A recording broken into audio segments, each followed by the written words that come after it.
Assalamualaikum warahmatullahi wabarakatuh. Bertemu lagi dengan Muhammad Rifni di acara penanganan kargo.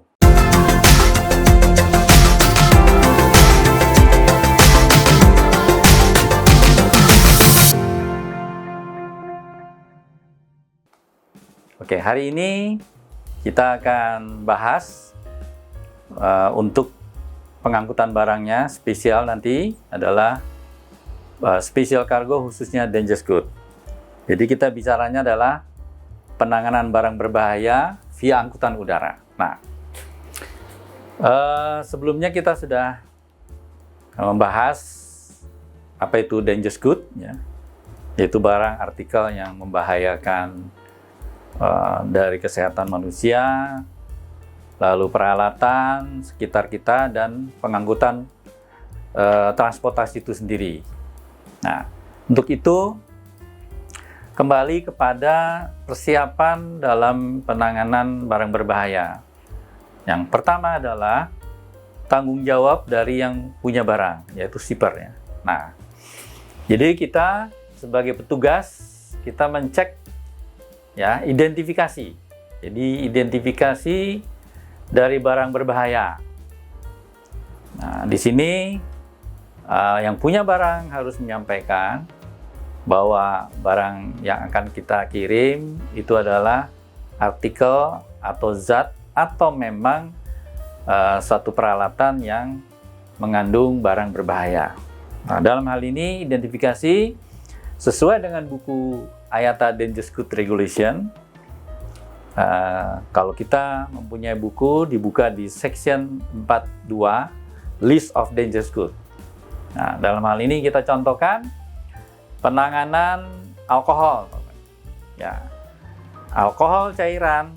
Dalam hal ini kita akan cek dulu berapa net dari isi alkohol yang akan dikirim. Jadi kita harus tahu berapa itu netnya, ya. Lalu kalau sudah terlihat di sini ada tertera nama alkohol, ya. Jadi ini ada 3.500 sekian, ya, saya juga nggak hafal. Nah, kembali lagi, ya, jangan dihafal buku ini. Jadi tinggal kita urut saja alkohol. Jadi secara alfabetikal, ya, kita lihat, oh, alkohol. Ternyata di sini boleh diangkut dengan pesawat udara. Nah, dengan dua macam cara. Tadi, ya, sudah diidentifikasi. Umpamanya contoh mengirim 5 liter.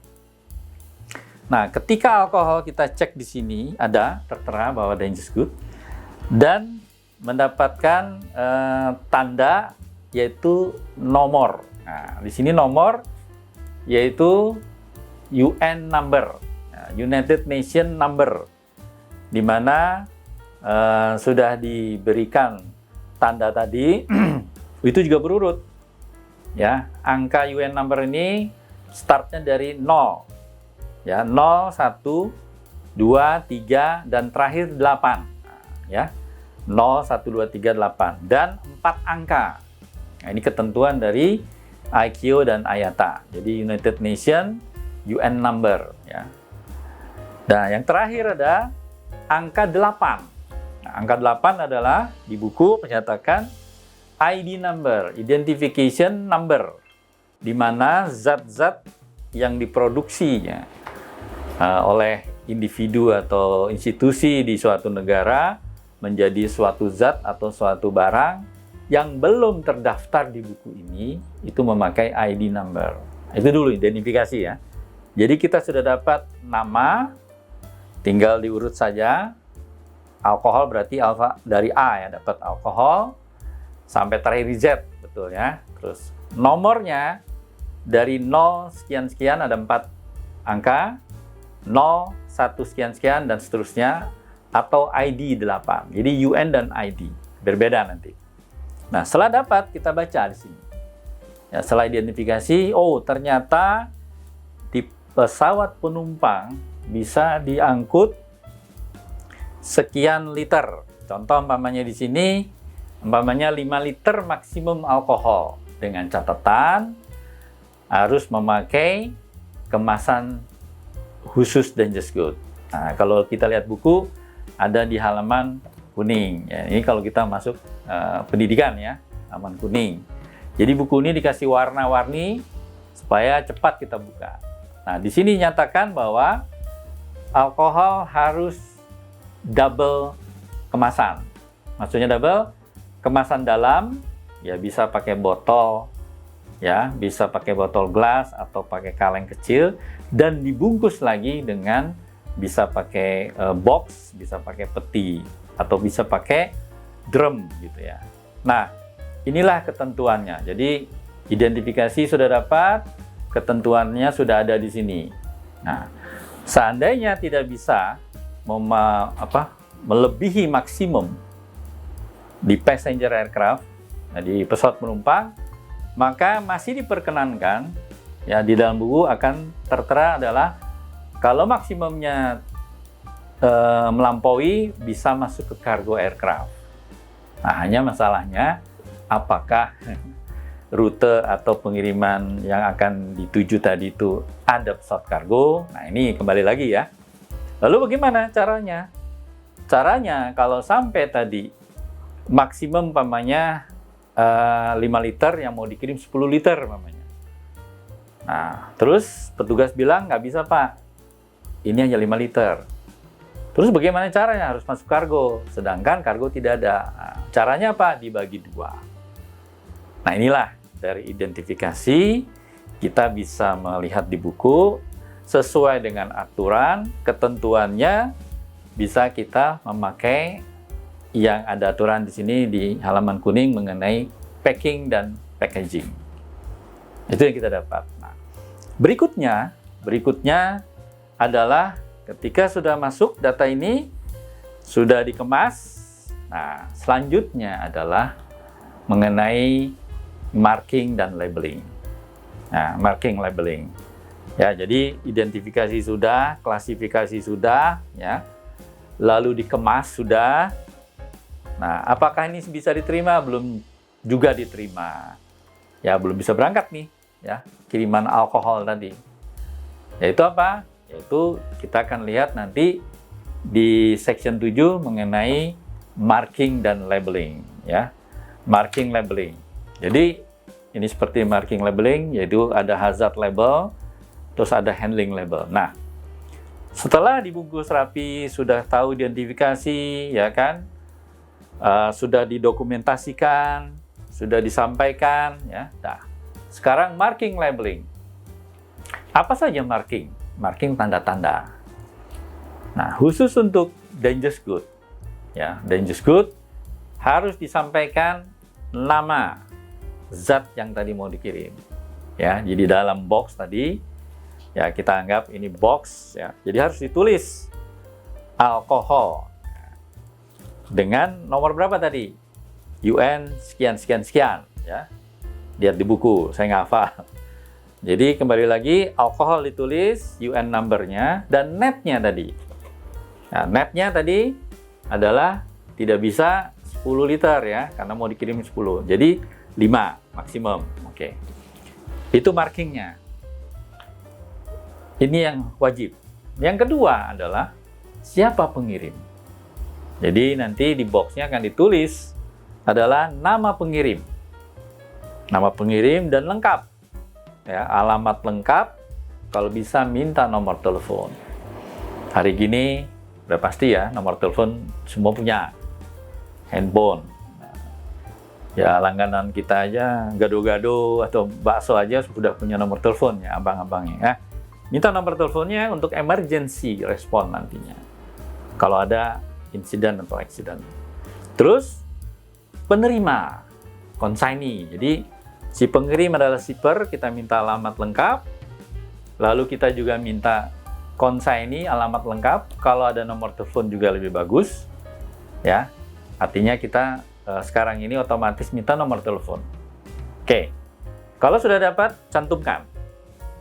Oke, selanjutnya apa lagi tandanya? Tandanya tadi, marking, yaitu boxnya ini apa? Apakah boxnya tadi dari pabrik? Apakah boxnya dari resmi dari IATA IQ yang ada tertera simbol UN, United Nation Box atau United Nation drum atau United Nations box kayu. Ya, jadi bisa dipakai dari pabrik, artinya yang umum, ya setelah dibungkus.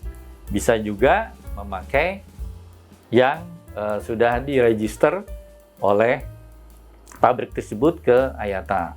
Jadi dapat lagi itu simbol. Nah, ini marking, ya. Jadi cantumkan. Apalagi markingnya? Ya, markingnya tadi ke kanan ini DG, mungkin markingnya adalah hanya gambar tulisan lain tadi, net atau packing group atau kelas, seperti itu ya. Nah, selanjutnya setelah marking, ini karena kiriman alkohol sudah tertera di sini, boleh diangkut di passenger. Ya, kita tadi bikin 2 box yang sama nanti. Setelah itu adalah label. Label di sini diberi tuntunan, ada hazard label dan ada handling label. Nah, hazard label yaitu adalah label barang berbahaya. Nah, kembali kita setelah waktu awal kita diskusi mengenai dangerous good, ada 9 kelas ya. Nah, tadi saya lihat di sini alkohol adalah kelas 3, yaitu flammable liquid. Jadi kita cek label dari kelas 3. Ya, kelas 3, saya ambil yang coba warna.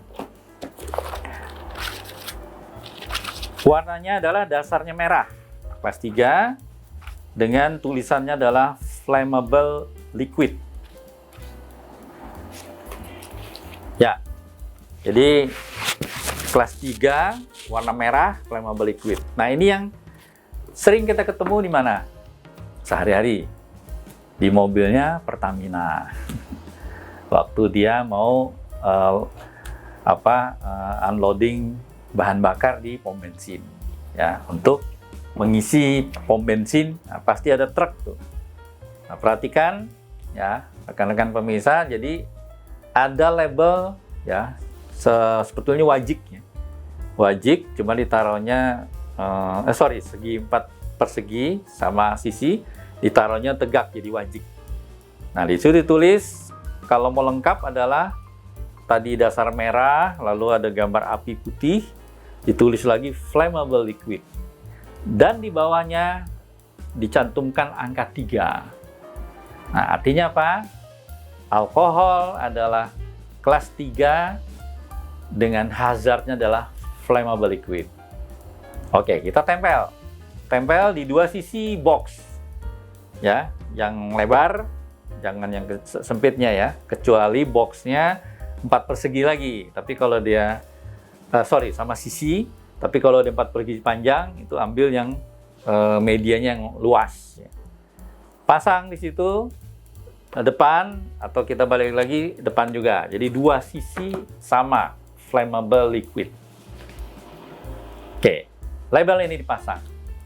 Nah, ada tuntunan lainnya supaya ini tidak salah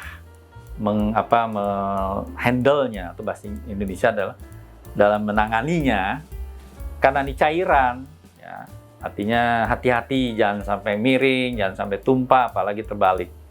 Diberilah tanda namanya handling label. Handling label itu adalah tanda panah 2. Ya. Di sini menyebutkan adalah orientation label, jadi orientasinya tegak. Nah, silakan mau warna merah dasarnya atau warna hitam, ya, atau warna putih dengan garisnya terlihat jelas. Jadi bebas saja dasarnya ya.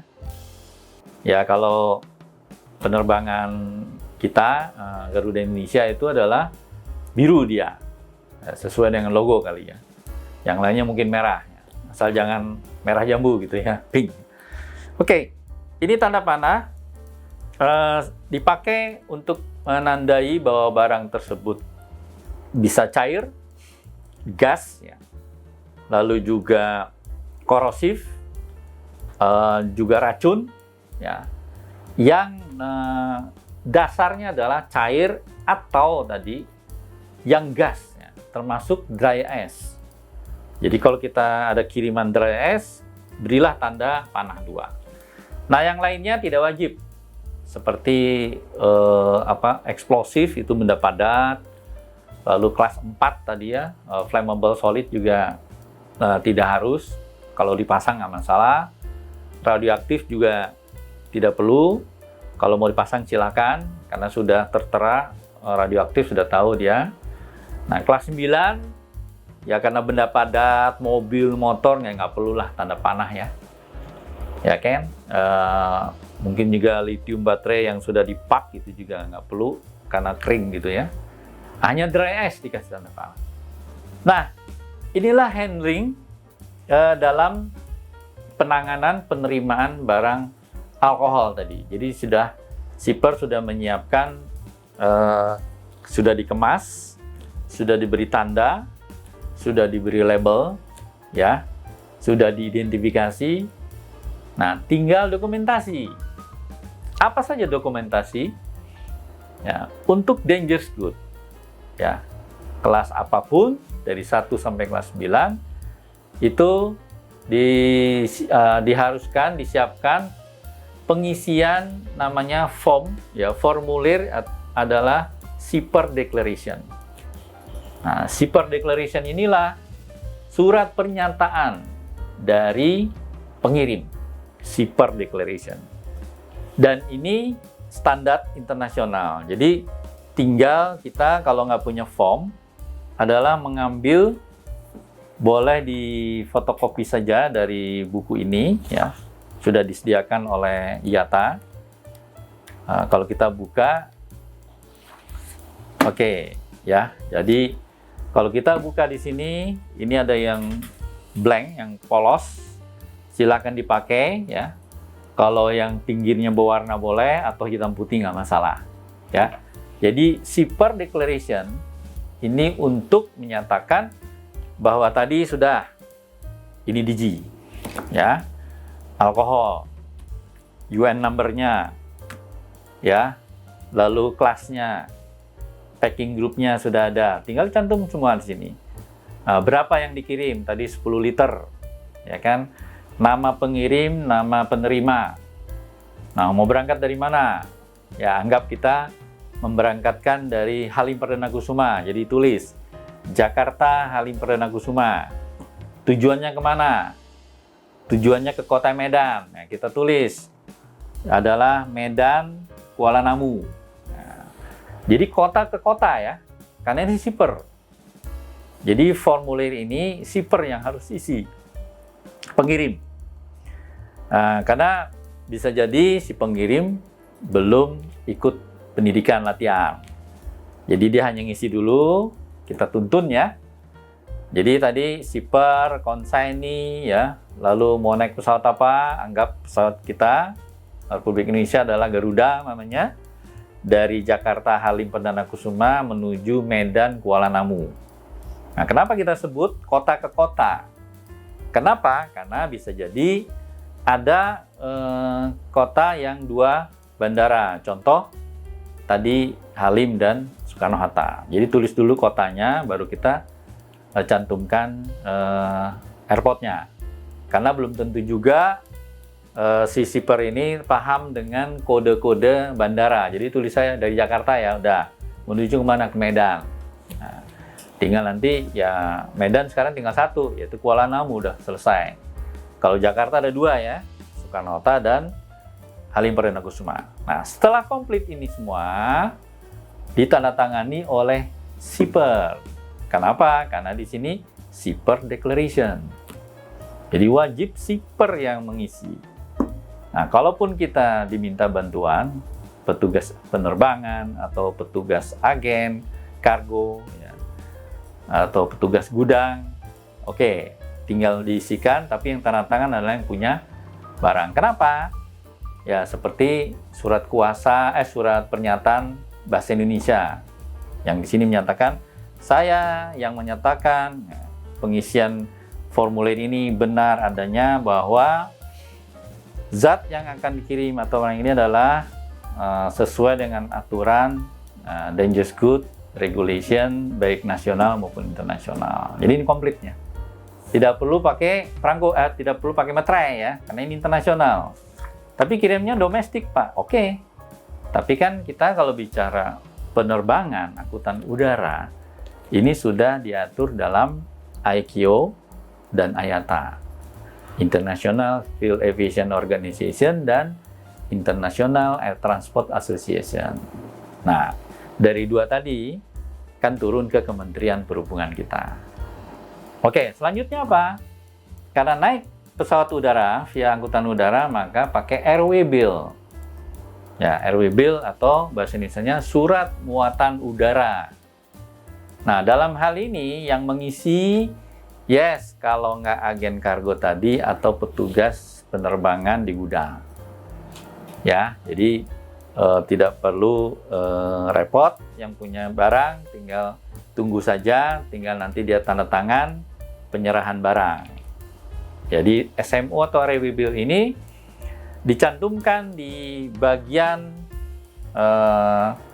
kalau di buku ini adalah di bagian handling information-nya. Ya, jadi nanti rekan-rekan yang ikut dalam kelas Dangerous Good adalah di dalam handling information airway bill ditulis adalah Dangerous Good as per Associated Shipper Declaration. Gitu ya, hanya itu aja. Dengan nanti nature of quantity-nya, jadi nama barang yang dikirim, hanya itu aja. Jadi singkat ya.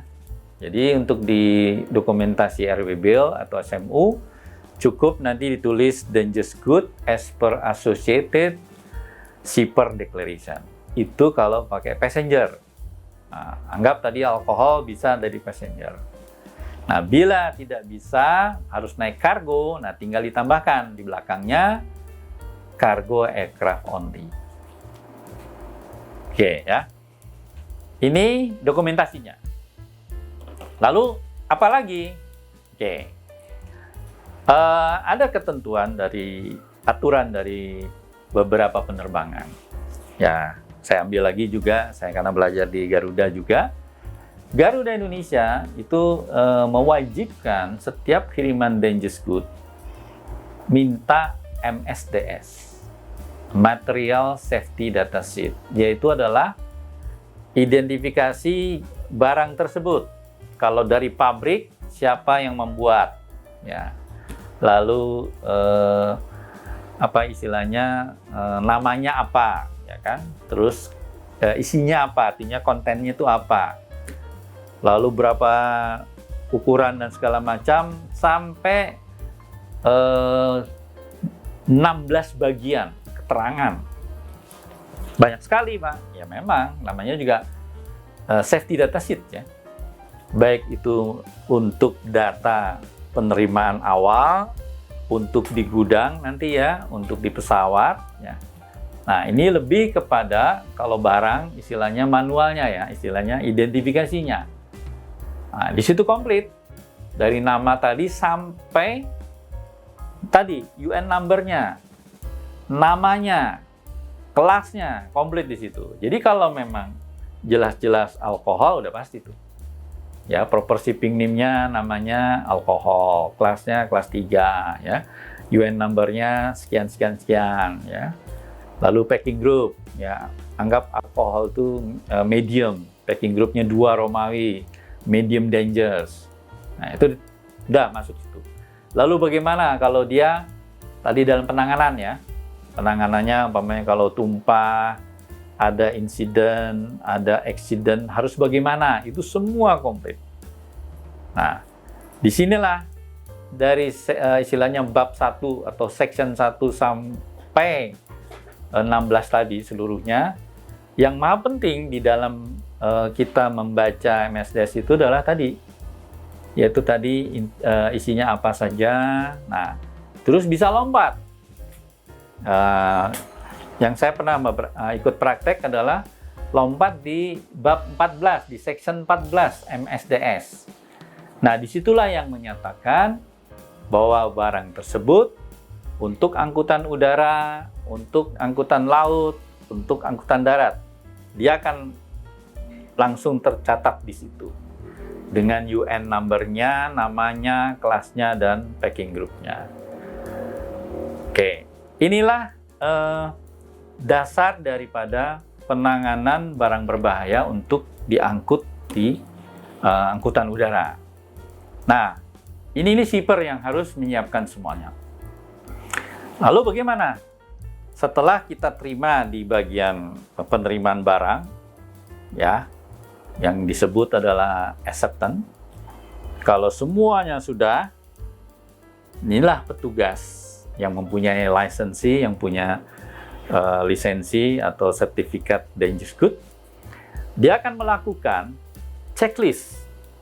Nah, checklist satu persatu, baik itu tadi suratnya, ya, dokumentasi dicek semuanya, sipdek, lanjut ke bungkusannya atau kemasan, cek lagi, ya, markingnya, labelingnya, dan seterusnya.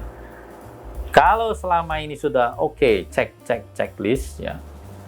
Nah, ada yang di 3 kolom, ya, ada yang disebut not applicable, artinya tidak diperlukan, nggak usah. Nah, atau tinggal yes, no, atau tidak diperlukan, itu dikasih contreng. Nah, selama itu bisa diterima, artinya accept, ya. Karena tadi sudah lihat di buku, aturannya masuk, dikemas sudah oke, di label sudah oke, MSDS ada, dengan sipdeknya selesai. Di buku ini tinggal difotokopi lagi, yaitu checklist, ya, checklist for non radioaktif. Nah, inilah buku nih. Makanya jangan dihafal, ya. Ada 1000 berapa halaman, 1190 halaman. Saya sendiri nggak sanggup untuk menghafal. Yang penting kita paham di mana letak aturan-aturannya. Nah, dari buku ini bisa difotokopi saja, tinggal kita ikuti checklist, ya. Jadi checklistnya cukup panjang. Nah, kalau diterima, maka kita tinggal komen di sini. Ya, komennya ini ada angkalanya, ya. Saya juga pernah mengatakan, saya udah untuk komen bagus tuh komennya apa? Selalu bagus gitu. Kalau komen jelek, banyak tuh. Wah, gini-gini kurang. Nah, sama ini. Ketika kita menerima barang untuk diterima, apa komennya? Ya kan? Ya, mungkin yang biasa di kargo, ya, petugas kargo adalah komennya adalah clear, ya, check to ready to uplift namanya, kan? Atau clear atau accepted the cargo for the uplift atau di deliver gitu, ya. Nah, ini komentar harus disampaikan, komen. Apalagi kalau ditolak gitu, ya. Jadi tolak tinggal nomor checklist sekian tidak sesuai, nomor sekian. Nah, check by. Nah, belajar di GI saya, kita biasakan selalu kalau ada mengidentifikasi barang itu harus diurut, ya, checklist. Sehingga check by-nya nama, ya, berdasarkan ID kita nanti, berdasarkan nama komplit kita, nama penuh kita, lalu place, tempat. Nah, tadi di Halim, ya udah ditulis di sini. Jakarta Halim Perdana Kusuma, tanda tangan. Tanggal penerimaan itu untuk diberangkatkan dan waktu. Nah, ini. Jadi kita dibiasakan setiap checklist itu komplit, sampai jam pun diminta. Nah, untuk pengetahuan umumnya, sharing aja bahwa di penerbangan waktu time itu adalah lebih sering dipakai UTC, ya. UTC sama dengan GMT, tapi ditulisnya UTC. Ya, ini data time coordinate UTC atau GMT. Nah, kalaupun kita sudah tidak sengaja tertulis waktu yang di Jakarta Halim, tulis saja local time, ya. Jadi umpamanya sekarang jam berapa? 16.15 local time. Tapi kalau UTC, berarti kita berapa tuh? Ya, Jakarta plus 7, ya. Plus 7.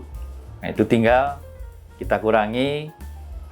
Contoh umpamanya kalau jam 9 pagi 2 UTC. Loh kok jam 2? Artinya jam 9 pagi lokal, gitu ya. Oke, inilah penanganan barang dangerous good yang akan dikirim melalui via angkutan udara. Jadi hari ini kita sudah diskusi, sampaikan mengenai penanganan barang berbahaya via angkutan udara. Kita ambil contoh tadi alkohol ya, 10 liter ya, dengan kemasan yang sudah disiapkan resmi. Ada kemasan dalam, kemasan luar, sudah tertutup rapi, diberi marking, diberi label, ada 2, hazard label dan handling label. Lalu dokumentasi dengan shipper declaration, dilampiri dengan MSDS, lalu petugas mengadakan checklist, ya. Nah, semua yang tadi ada berdasarkan kertas tadi, ini dilampirkan untuk diterbangkan. Nah, sebelum diterbangkan, nanti petugas dari gudang tadi dan petugas ground dari operasional penerbangan melaporkan kepada kapten bahwa hari ini, ya, ditulis di notification to kapten bahwa hari ini ada 10 liter alkohol dengan 2 box karena maksimum hanya 5. Ya, ini pengirim dan penerimanya sudah dengan boxnya, UN number, ditaruh di form notification to kapten. Kapten sudah periksa sekilas secara random, tanda tangan. Demikianlah penanganan barang berbahaya via angkutan udara. Ya, semoga dengan keterangan yang saya sampaikan ini bisa memberikan tuntunan kepada rekan-rekan yang di operasional untuk penanganan kargo dangerous good. Nah, hal ini kenapa terlihat sebetulnya mudah, simpel, karena sudah ada tuntunannya. Kalau kita ikuti aturan dengan tuntunannya yang baik, nah, pastikan semuanya bisa berjalan baik. Kembali lagi, safety ya. Utamanya safety. Jadi siapapun yang mengirim sampai orang tua pun, kalau kita ikut aturan dengan ketentuan dan checklist yang benar, diterima dengan baik, barang tersebut akan tujuannya safety. Demikian, terima kasih atas perhatiannya. Billahi taufiq wal hidayah. Assalamualaikum warahmatullahi wabarakatuh.